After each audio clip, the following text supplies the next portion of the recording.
Tas bija pirmais. Tas bija pirmais. Otrais, sabiedrības attieksmē, un sevišķi, ja mēs runājam par žurnālistiem, ja tu pasaki, ka tu esi kreis, ja tu raksti par kreisu tematiku, tas uzliek tādu zīmogu.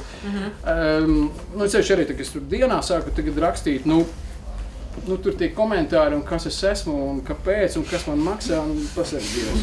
Ja es visu to naudu saņemtu, tiešām es būtu stāvus bagāts, šodien es uz šo pasākumu nenāku. Stigma. Otrais iemesls stigma. Stigma būtībā ne jau velti mums, cik atceros, 2 autori sākotnēji, tagad viņi vairs neraksta vispār, starp citu. Viņi pat ar vārdu, bez uzvārdu nepiekrita rakstīt, viņi rakstīja ar pseidonīmu. Tas nozīmē, ka cilvēki vienkārši baidās.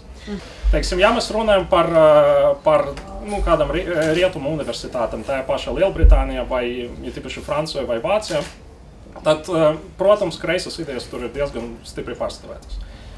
Teiksim, UCL, Londonas Universitātes koledža, kur es tagad esmu, tur, piemēram, no studentu organizācijām, tur, protams, ir gan Tory organizācija, gan Laboristu organizācija, bet visticamāk visaktīvākā, vai vismaz tāda, ko ir vieglāk ieraudzīt, ir Socialist Workers Party.